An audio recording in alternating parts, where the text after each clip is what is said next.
Buenas tardes. Muchas gracias por estar aquí. Arquitecto, el día de hoy me gustaría hacerle unas preguntas con respecto a su propuesta de edificación. Para comenzar con la entrevista, me gustaría que me comentara cómo se evidencia la esencia de su proyecto en la composición y en la configuración espacial del proyecto. Bueno, muchas gracias por la pregunta. Primero que todo, me gustaría recalcar la definición de esencia, la cual no necesariamente tiene que ver con la geometrización y o caracterización del edificio en el lugar, sino que más bien se refiere a cómo el edificio puede intervenir en una comunidad y cultura, relacionándolas y creando una nueva interacción con su entorno y pues obviamente pues con los espacios que se busca generar dentro de sí. Para esto se realizó una repetición de cuadrados, una repetición asonante, los cuales generan una atracción directa hacia el edificio, hacia la entrada principal.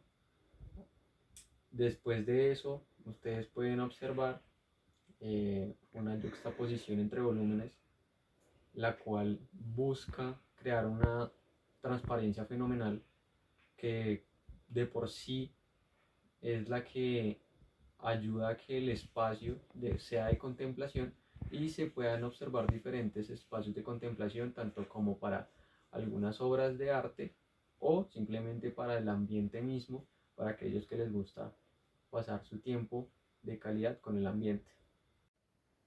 Perfecto. Muchas gracias por su aclaración. Para poder correlacionar mejor la esencia de su proyecto, me gustaría que me comentara cómo el proyecto genera una crítica con respecto a la arquitectura contemporánea y cómo establece una crítica a la arquitectura futura.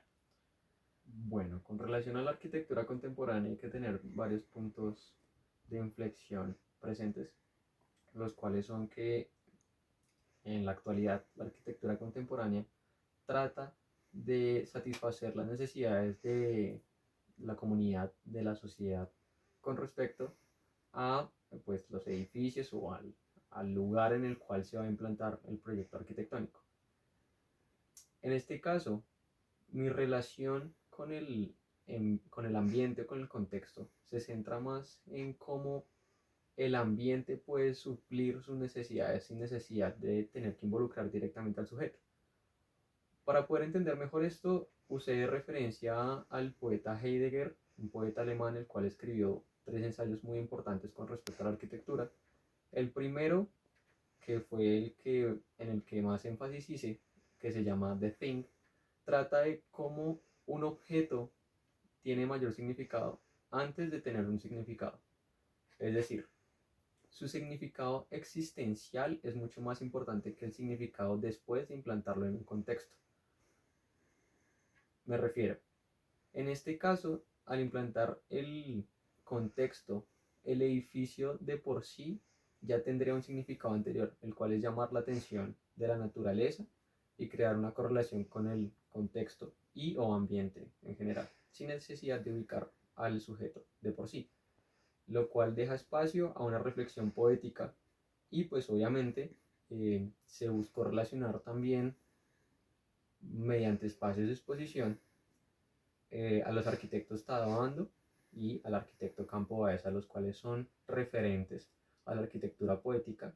Y creo que se podría relacionar bastante bien el cómo se pueden suplir necesidades, no necesariamente del sujeto, sino de una comunidad con el ambiente, no solo de la comunidad con el sujeto.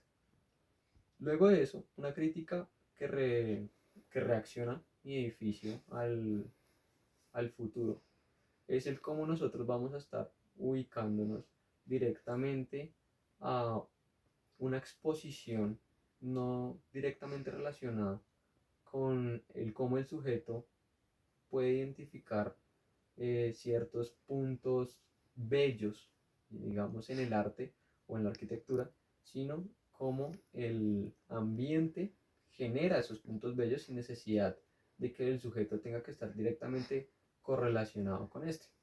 Es decir, de que desde cualquier perspectiva se puede ubicar o se puede determinar la belleza de un paisaje, de una pintura, de un edificio, sin necesidad de tener una postura crítica y o intelectual realmente implantada anteriormente para poder entender una pintura o algún paisaje determinado.